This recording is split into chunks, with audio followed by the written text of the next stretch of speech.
Hey everyone, what's up? This is Apollyon back with Diablo Immortal. I hope you're all doing good, having a great day. Today I'm bringing you guys the best builds for the challenge route when it comes to Necromancer. No summons because the requirement for this challenge rift was 274 CR higher, and the summons were just getting melted here because my armor was around 340 lower than the requirement of this challenge rift, and my potency resistance was 380 lower than the requirement of this challenge rift, and that was making my summon melt like in a couple of seconds in this challenge rift. So I ditched all my summons and went with some crowd control and continual damage, but sadly my set items were not like working because I were not able to use the things that I actually wanted, and I equipped the set items that were just giving me the more CR. But you can see I was still dealing some insane damage here, even though we are 274 CR lower, and even our attributes are much lower than the requirement of this challenge rift. And you guys, if you guys are liking the gameplay so far, then you would be happy to know that I end up actually fighting around 8 elite packs in this challenge rift that you will able to see on your screen, while I will go through the builds as well. Just going to give you guys a bit more look here before I keep the screen on your screen. I'm going to keep the screen like some corner on your screen while I will go into the builds, and will explain every single skill and the modification that I was using it for them. And we are going to look into gems, legendary gems as well, paragon and everything. So without any further ado, let's go and dive into skills now.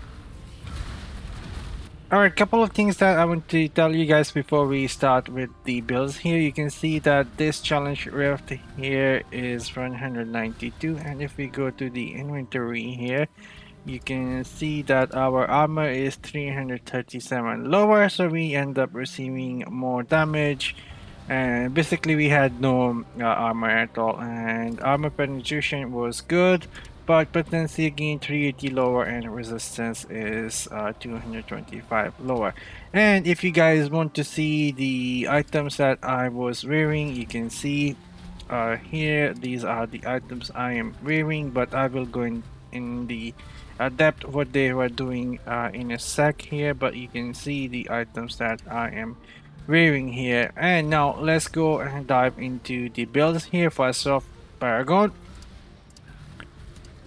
Paragon, I was using the Survivor here. This is the best tree if you want to do the challenge rift that is much higher than the CR of your character. Then this is the thing that you should be using, the Survivor tree.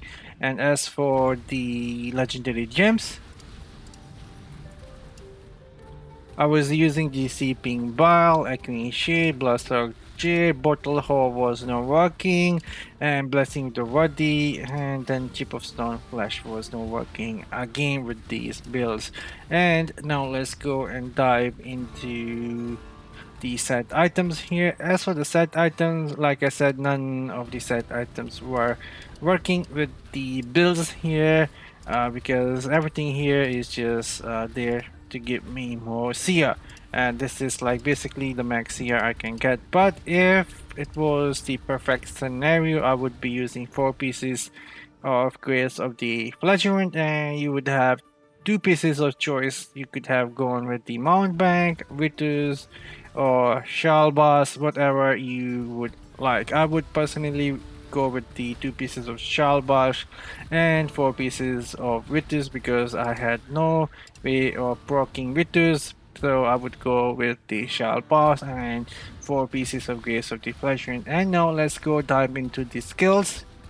The first skill that we were using was the Bone Roll, and I had a modification done from a chest piece here. Bone Roll now instead summon a pillar of rotting corpse. This is how it looks. This is what it summons. It slows down the enemy, and it also deal damage to them. This is how we were doing crowd control. And the next thing that we were using was Dark Gust. And the modification, we had two modification. The first one is from the legendary leg piece. Darkest now defies the ground in an area, causing enemies within it to take 30,000 damage over 6 seconds. This is really good. And then the second modification is from the shoulder. Darkest duration is increased by 30%. This is a huge damage dealer, and this is how it looks. You can basically slow down the enemy with the pillar and like use this, and it will deal a lot of damage to them.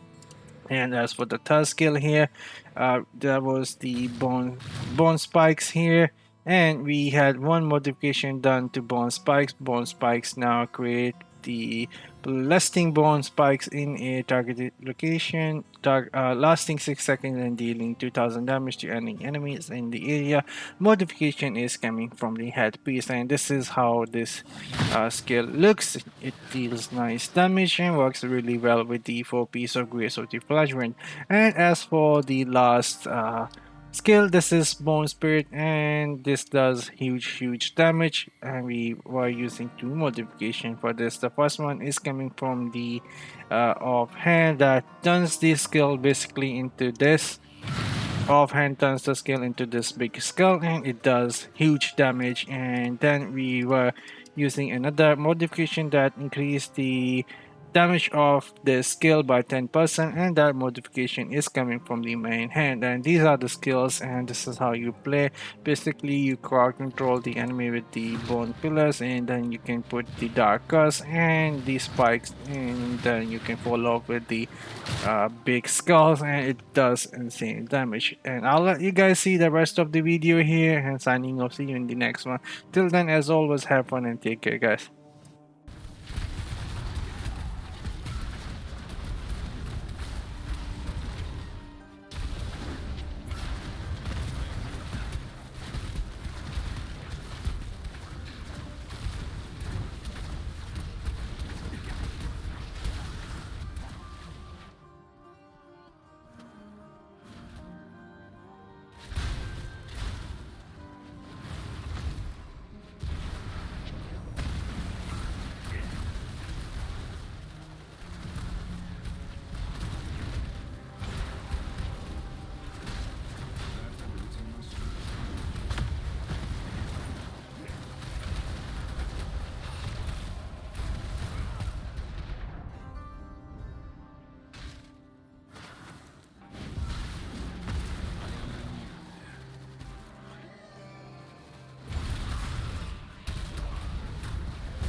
My time, it seems.